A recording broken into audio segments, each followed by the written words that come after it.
Muito boa tarde.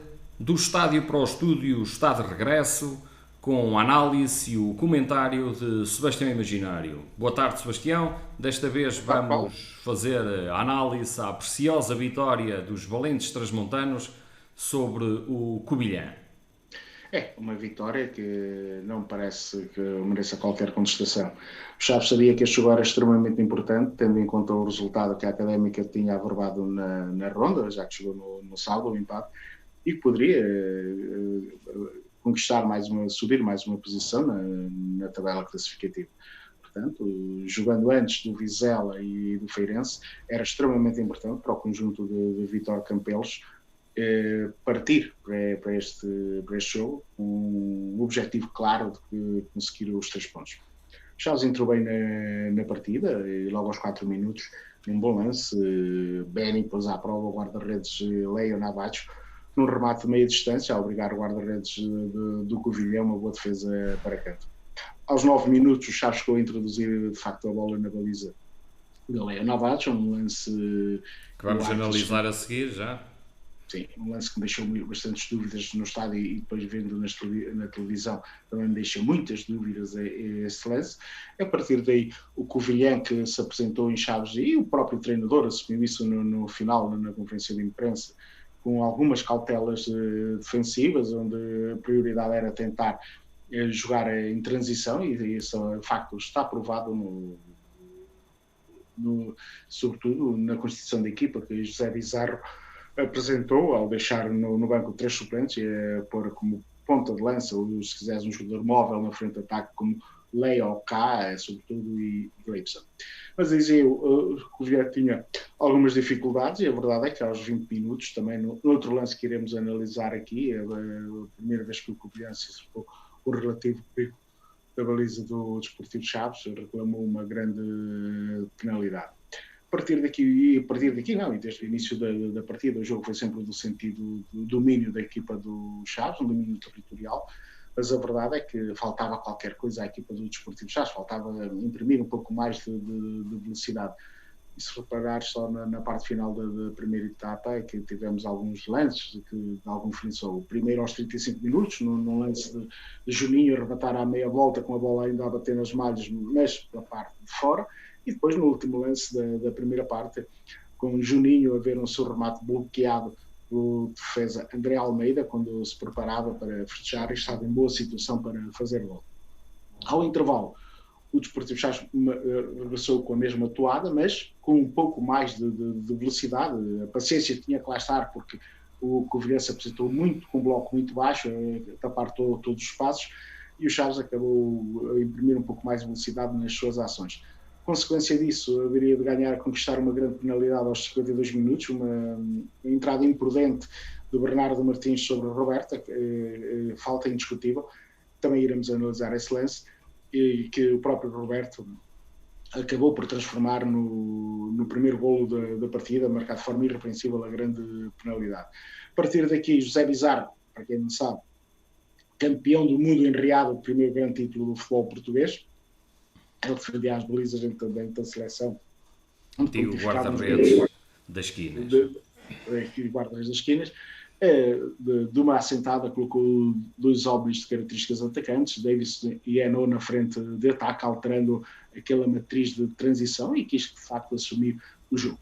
Entretanto, o Chaves poderia ter feito um novo gol aos 59 minutos, na sequência de um livre. Rocha colocou, depois de uma segunda insistência, Rocha coloca a bola na grande área que vai apanhar Roberto.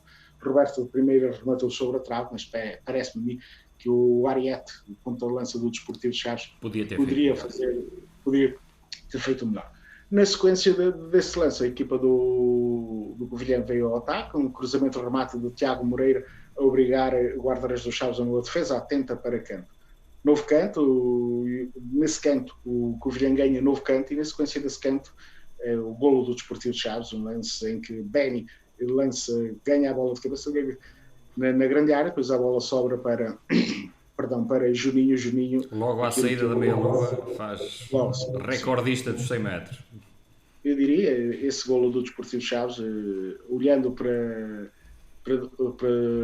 o cinema, para dois, eu diria que podemos tratar velocidade furiosa, ou então Forrest Gump, agarra-me se puderes, porque de facto foi uma corrida louca de Juninho, que há que acrescentar também o acompanhamento louco de dois jogadores do Chaves. É preciso ver de João Correia, que acabou por concluir o lance, e também de Roberto, que estava no lado oposto, também completamente solto para fazer o gol do Desportivo Chaves.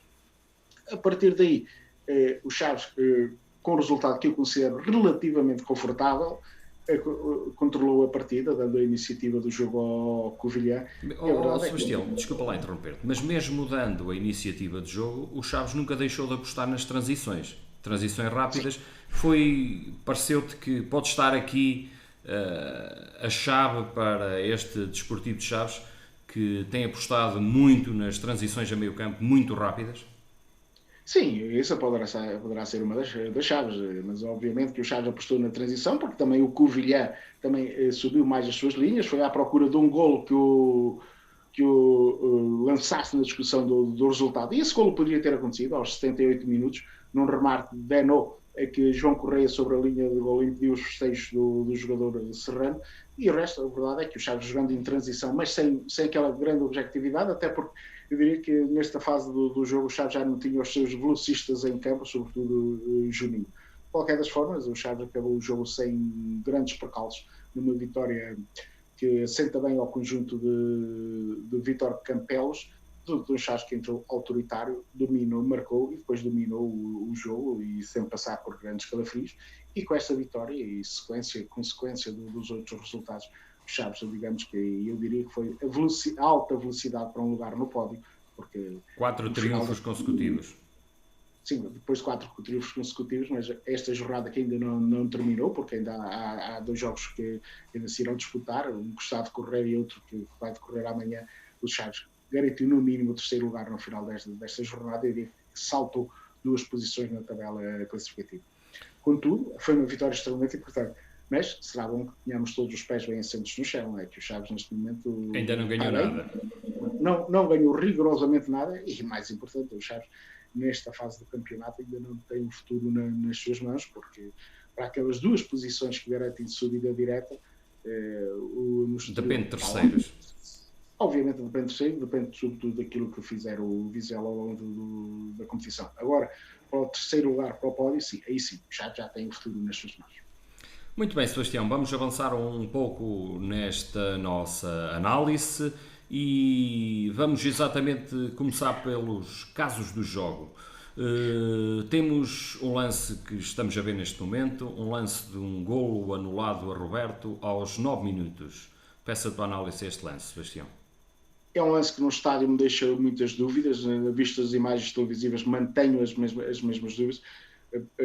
Muito honestamente parece-me que não há posição irregular do ponta de lança do Desportivo Chaves, mas lá está, isto é um lance tipicamente de VAR e se houver fora tenho quase a sensação que havendo VAR neste jogo o golo era considerado. Pois, é um lance de facto que VAR, não havendo VAR vou dar o benefício da dúvida ao árbitro assistente. Muito bem, vamos avançar e temos outro lance. Aos 20 minutos, os serranos pedem grande penalidade numa suposta mão dentro da área do Desportivo de Chaves. Estamos a ver o lance. Bem, não há suposta mão. De facto, a bola, há que dizer a verdade, a bola vai ao braço do jogador do Desportivo de Chaves, Vasco Fernandes. Agora, aqui, a ideia é, na minha opinião, é a posição natural do jogador. A bola bate na perna e o jogador está em queda, é a posição natural do jogador. Penso que, de facto, aqui, como é a posição natural, o árbitro não poderia assinalar grande penalidade. Contudo, se o árbitro assinalasse grande penalidade, estaria assinalada, porque, como sabes, nesta segunda liga não há VAR. Este é um lance em tudo muito semelhante a um que ocorreu, curiosamente, na primeira volta, no mesmo duelo, com um Bura, porque também na altura eu disse que não era grande penalidade porque era a posição natural do braço de Bura. Hoje também entendo que é a posição natural e não posso mudar de critério nesse sentido. Tanto no lance como no outro, penso que aqui ajuizou bem Diniz Grujão, na Serra da Estrela ajuizou mal Artur Soares Dias. Muito bem. Logo no arranque da segunda parte, um lance em que está envolvido João Correia. Estamos também a ver pediram também grande penalidade na área flaviense. Queres-nos falar deste lance, Sebastião? Também te parece um movimento natural? Pedir, toda a gente pode pedir. Agora, deixa-me dizer que quer Rocha, quer... E se reparares bem na imagem, quando chega lá o João Correia já levou os braços no ar, como eu digo, e não toquei nada. Agora, obviamente que ali os jogadores do Chaves não podem escancarar a porta. Tem que tentar fechar a porta. Aquilo que me parece aqui é que há um claro aproveitamento do jogador do Covilhã à procura da infração. Esse foi o entendimento do árbitro também, que foi chamar o jogador à atenção logo de seguida. É que o árbitro está precisamente no enfiamento do lance a 4, 5 metros e ele mandou logo prosseguir o lance. Por isso, na minha perspectiva, corroboro com a opinião de Inês Gurjão, que penso que esteve bem neste lance. Depois, aos 52 minutos, outra grande penalidade, mas desta vez o árbitro não teve qualquer dúvida, também estava bem colocado, e daí resulta o primeiro golo do conjunto flaviense. Estamos a ver o lance também? Uma jogada de Juninho numa primeira tentativa cai, o árbitro também manda prosseguir, Juninho levanta-se, recupera a bola, coloca a bola em Roberto e depois uma entrada imprudente de Bernardo Martins a pontapear o pé do jogador do Desportivo de Chaves. Penso que aqui não há qualquer dúvida, de tal forma que nem sequer houve um mínimo esboço de protesto por parte do jogador do Covilhã e do próprio banco, como o José Bizarro acabaria por reconhecer no final na sala de imprensa. Tendo em conta a tua análise aos casos de jogo, que nota dás e que análise fazes ao trabalho de Dinis Gurjão, ou árbitro da Associação de Futebol de Setúbal? O alentejano que está afiliado na Associação de Futebol de Setúbal, na minha perspectiva, acaba por fazer uma arbitragem positiva, com esse benefício da dúvida no lance do fora de jogo do golo anulado a Roberto e também no lance da possível grande penalidade por mão de Vasco Fernandes, que para mim acaba por juizar bem. De resto, acompanhou sempre muitíssimo bem os lances, demonstrando grande condição física e tendo o controle total do encontro. O encontro também há que dizer, os jogadores que facilitaram a vida porque não complicaram a tarefa. Quem foi para ti, Sebastião, o homem do jogo do conjunto flaviense neste encontro? Dúvidas entre dois jogadores, Juninho e João Correia. A minha opção foi por João Correia. Muito bem.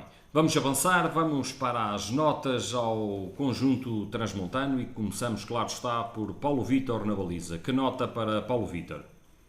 3 para Paulo Vítor, uma tarde tranquila. Penso que o único susto, a única vez que teve de se aplicar a fundo foi de facto aos 60 minutos, quando um cruzamento de remate de Tiago Moreira quase que o ia traído, mas ele mostrou atenção nesse lance e impeliu a bola pela linha de fundo. Nota para João Correia? 4 para João Correia, diria que esteve sempre com a ficha carregada, sempre em alta velocidade e acaba por ganhar Juninho como o melhor em campo. Eu vou dizer porquê, por esta pequena diferença. Acaba por marcar o segundo gol, que de certa forma deu tranquilidade ao Desportivo de Chaves, e depois, aos 78 minutos, impediu sobre a linha o Queno reduzisse o marcador e dessa forma impediu também, ou se quiseres, que houvesse algum sofrimento na parte final da partida. Marcou e evitou, por isso, na minha opinião, o melhor em campo. Ele, que está, eu tenho dito, está de facto a transformar-se um lateral direito de grande capacidade, melhor a cada jornada que passa em termos defensivos, em termos ofensivos, mantém aquela cadência. Nota para Vasco Fernandes? 3 para Vasco Fernandes, um jogo tranquilo do central do Desportivo Chaves. Na primeira parte não teve ninguém para marcar ou que se desse à referência, mas esteve sempre tranquilo, e na segunda parte, com a entrada de Areias, anulou completamente o ponta de lance serrano. Peço agora a nota para o capitão Rocha. É o líder desta equipa, sereno, tranquilo. 3 para Rocha, um líder sereno, tranquilo, sempre omnipresente e com voz de comando.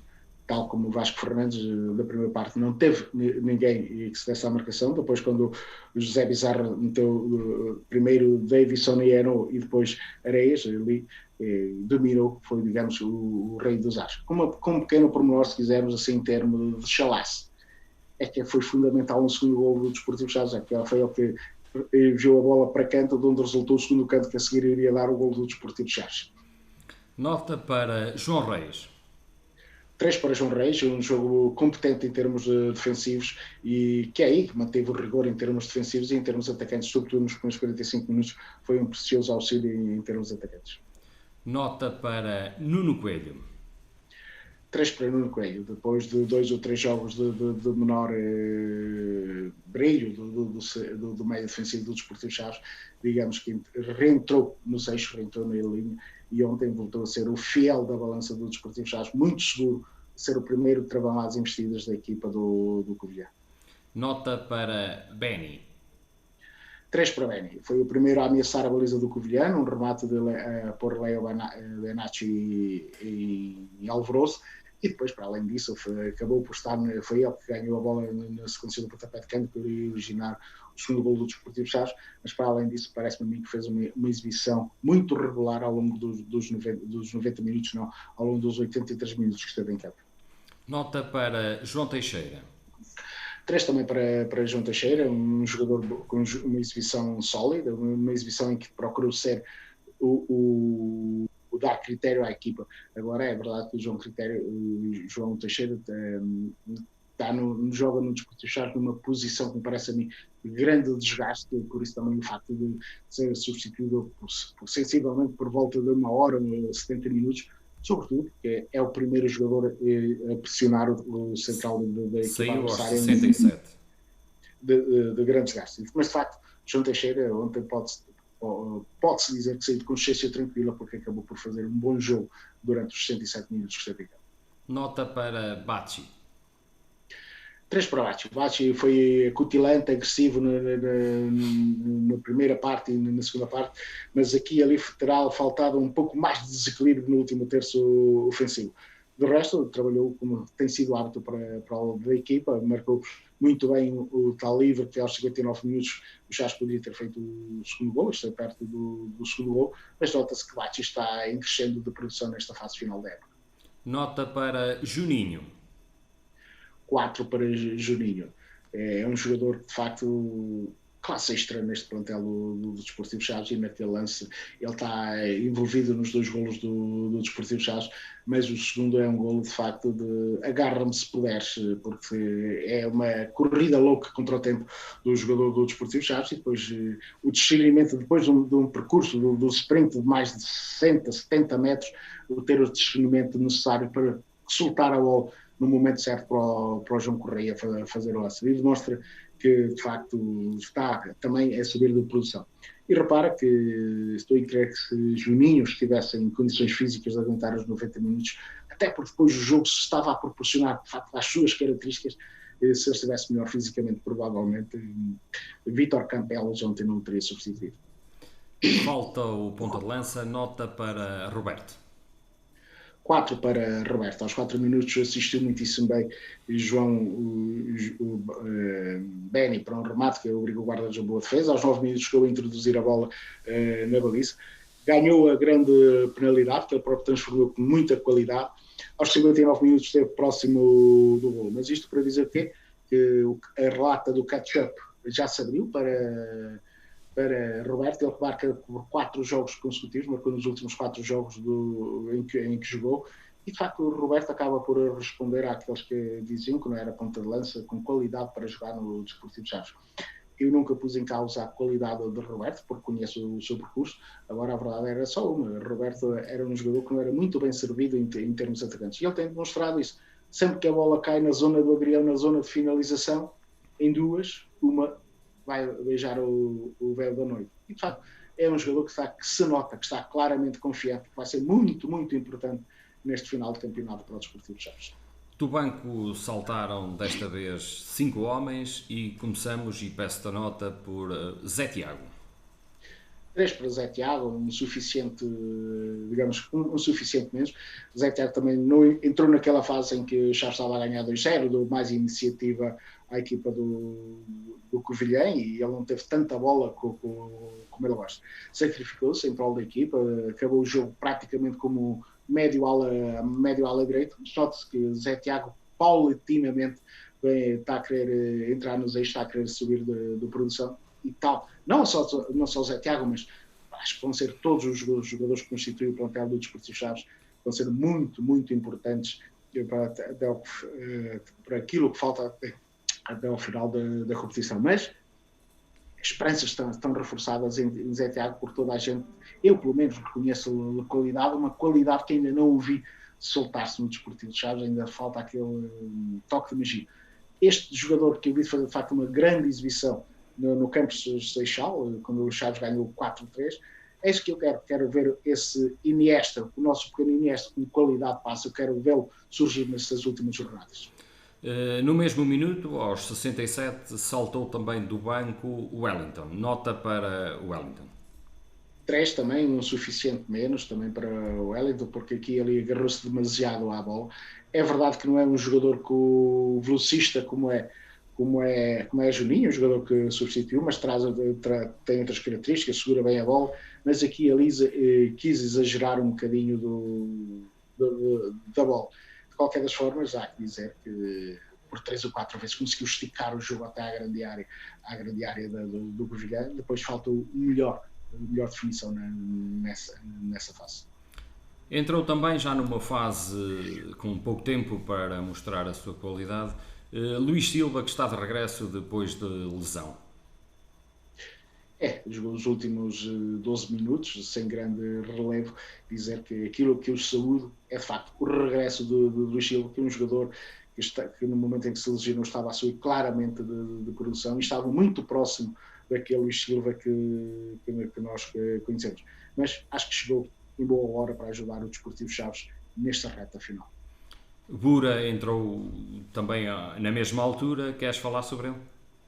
Só para te dizer uma coisa, Bura nos últimos 4 jogos entrou 3 vezes, entrou com o Vila Franquense, entrou com o Casa Pia, entrou. Há uma coisa que eu noto em Bura. Bura, jogo de início, ou entre nos escassos minutos que joga, tem entrado com uma enorme atitude competitiva, com uma enorme vontade. Grande intensidade. Grande intensidade. É isso que se pede a quem enverga a nossa camisola. Jogue-se um minuto, jogue-se os 90 minutos, morrer em campo. E Bura é um desses jogadores que tem, de facto, demonstrado isso nos jogos em que Vítor Campelos o tem chamado de banco. Tem entrado com tudo nesses jogos. Obviamente, 12 minutos, nada de destaque, embora fosse importante naquela fase, porque o Covilhã estava a jogar com 2 pontas de lança fixo, mais Eno que aparecia lá, e Davis que apareceu por ali, e obviamente o técnico Vítor Campelos não foi de modas, quis estancar, quis fechar a porta. E segurou o jogo aéreo. O rei das alturas, que é o Bura. Entrou também Guedes, mas já mesmo numa fase terminal do jogo. Para refrescar o ataque e, de certa forma, também premiar Guedes pela forma como tem entrado, sobretudo no jogo em que jogou, em que substituiu o titular Roberto, nos 2 jogos em que jogou. Penso que Guedes foi um Guedes diferente daquele que estávamos habituados e, de facto, também é um Guedes que se nota diferente, um Guedes mais enraizado com aquilo que é ser o ADN do Desportivo Chaves. Agora peço a tua nota para o homem que fez renascer as esperanças em Trás-os-Montes, o homem que está há 4 jogos com 4 vitórias consecutivas, há 9 que o Desportivo de Chaves não conhece o sabor da derrota. Nota para Vítor Campelos. 4 para Vítor Campelos. O Chaves entrou, sabia que era fundamental ganhar este jogo, entrou com atitude dominadora, autoritária, que até bom. Embora ele faltasse aqui e ali mais intensidade, mais velocidade nas suas ações. Retificou isso na conversa que teve ao balneário. O Chaves construiu um resultado confortável, com 2-0. Depois, a partir daí, no jogo do banco, refrescou o ataque e a linha intermédia, com a saída de João Correia e de Juninho para as entradas de Wellington e também de Zé Tiago. E depois, na parte final, não teve pejo nenhum em colocar Bura em campo, tirar Beni, colocar um jogador mais agressivo, porque quis fechar definitivamente a porta a qualquer iniciativa da equipa do Covilhã. Para além disso, conseguiu aquilo que é fundamental, 4 pontos. E como tu disseste, nos últimos 4 jogos devolveu-nos a esperança, aos adeptos do Desportivo Chaves, e salientar este aspecto fundamental. Parece-me que o discurso de Vítor Campelos é de alguém que já assimilou que é ser transmontano, que é defender os valores do grupo desportivo Chaves. Isso é muito importante. Ele adaptou-se muitíssimo bem, bebeu muitíssimo bem a cultura do povo flaviense e penso que está, de facto, no bom caminho. Vítor Campelos, diga-se, ainda não ganhou nada, rigorosamente nada, mas devolveu aquela esperança, o orgulho. Pedia-te que fizesses o lançamento à recepção do próximo domingo ao Académico de Viseu. O Académico de Viseu, uma equipa que joga melhor fora de portas que em casa, uma equipa que joga muito na transição, vai se apresentar em Chaves, se apresentou com o Vilhão, com um bloco baixo à procura desse tal do espaço que o Desportivo Chaves eventualmente possa dar nas suas costas. Terá que ser um Chaves ao nível das últimas quatro jornadas, uma equipa organizada, uma equipa competente, este de Desportivo Chaves, que vai ter, e se o for, estará sempre mais perto da vitória. E que vai ter essa tarefa é esta. Conseguir 2 vitórias, esse desafio, essas 2 vitórias consecutivas em casa, que eu me lembro, o Chaves só conseguiu uma única vez, na altura, quando era orientado pelo Minhoto, também Minhoto, Rogério Gonçalves. Espero bem que o facto de Vítor Campelos também ser Minhoto, isto quer indiciar alguma coisa. Eu acredito que sim, que o Chaves esta vez vai quebrar essa mala pata e que vai vencer na próxima jornada o Académico de Viseu. Muito bem, Sebastião, vou-te pedir também que faças aquilo que estavas praticamente a adivinhar a semana passada, acabou por acontecer no Campeonato de Portugal Série A. Peço-te que faças então a tua análise à última jornada do Campeonato de Portugal Série A, em que o Vidago não conseguiu vencer o Montalegre e ditou a sua descida aos campeonatos da Associação de Futebol de Vila Real. Bem, isto não é preciso ser bruxo para se adivinhar. Era a equipa que entrava de facto em piores condições, o Vidago, nesta jornada, até porque não bastaria ganhar, teria que haver consequência do resultado, uma conjuntura de resultados para garantir a manutenção. Nomeadamente vencer o Maria da Fonte, o Vilaverdense. Obviamente, repara que mesmo que o Vidago tivesse vencido, face ao resultado do Vilaverdense, não conseguiria garantir a manutenção nesta competição. O Vidago, que fez 20, Samora não atrasou 23 pontos, que provavelmente noutras séries até garantiria a manutenção, mas aqui não garantiu. Era um jogo extremamente difícil perante o Montalegre, que queria manter também o terceiro lugar, até por causa de disputar a próxima fase. E ficando em terceiro, teria teoricamente adversários mais acessíveis, ficando em quarto lugar. De qualquer das formas, o Vidago, há que dizer uma palavra para o Vidago, que chegou à última jornada com reais possibilidades de garantir a manutenção, uma equipa que foi convidada, uma equipa extremamente jovem, e que dizê-lo que honrou Vila de Vidago, honrou o Conselho de Chaves por aquilo que foi feito ao longo da competição. Pena foi que não tivesse garantido a manutenção, mas isso já toda a gente sabia desde que iniciou a competição que seria uma tarefa extremamente difícil. Mas estou convencido que o Vidago sai desta competição mais forte, mais robusto, porque aprendeu certamente com os erros, e esses erros irão certamente torná-los melhores nas próximas temporadas. Quanto ao Montalegre, conseguiu o seu objetivo, já o tinha conseguido, a passagem a disputar o play-off da Liga 3, naturalmente queria... Não vai ter um grupo fácil, Sebastião. Sim, não vai ter um grupo fácil, e com a curiosidade vai jogar com o Marilinense, com o São Martinho e com o Felgueiras. Curiosamente, se reparares, no Marilinense joga um antigo jogador do Desportivo Chaves, um grande guarda-redes, foi um grande guarda-redes, parece que ainda é, o Rui Rego. No Felgueiras joga no Ninho, ele contribuiu para a subida do Desportivo Chaves aos campeonatos profissionais, e o São Martinho é orientado por um antigo jogador do Desportivo Chaves, que é o Agostinho Bento, ele que é de Faf. Vai ser uma tarefa difícil para a equipa do Montalegre, mas vai ser para o Montalegre como vai ser para as outras equipas, obviamente. Num campeonato em que vão ser apurados os dois primeiros classificados, parece-me que a equipa de José Manuel Viagem, a equipa Barrosão, entra nesta competição com um claro objetivo de conseguir uma dessas duas posições que irá garantir o acesso a disputar na próxima época a Liga 3. Quanto à equipa do Juventude de Pedras Salgadas, garantiu a manutenção, mas sem grande brilho. Jogou com o último classificado, empatou 2-2 com o último classificado. Penúltimo classificado, porque o último é o Vimioso, obviamente, mas jogou perante um Cerveira que não vencia há 13 jornadas. A jogar em casa e conseguiu o empate, foi suficiente para garantir a manutenção, mas nesse aspecto, eu dizer que também há todo um percurso antes desta jornada que permitiu isso. E desta forma também dar os parabéns a Andrés Madrid, porque foi de facto com a chegada de Andrés Madrid que esta equipa começou a subir posições na tabela classificativa.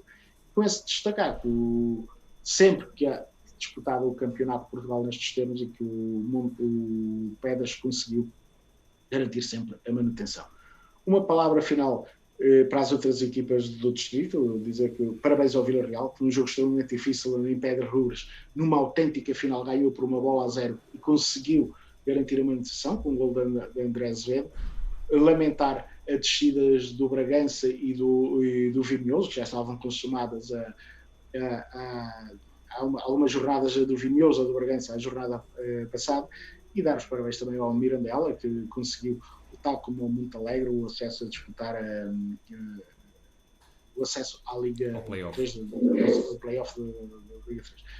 Relativamente às equipas do distrito, dizer que de facto a manutenção do Vila Real, do Juventude de Pedras Salgadas e do Montalegre tornam, em termos de campeonato não profissional, o distrito cada vez mais forte, e esperamos que para o ano não sejam só estas equipas, mas haja mais equipas a disputar o campeonato de Portugal, e desejamos, fazendo votos para que o Montalegre não esteja no campeonato de Portugal, mas esteja assim na Liga 3. Seria até um prémio merecido para todo o trabalho que José Manuel Viagem e toda a estrutura do Montalegre tem feito nos últimos anos. Muito bem, foi do estádio para o estúdio. Para a semana estamos de regresso com a análise e o comentário de Sebastião Imaginário. Até lá!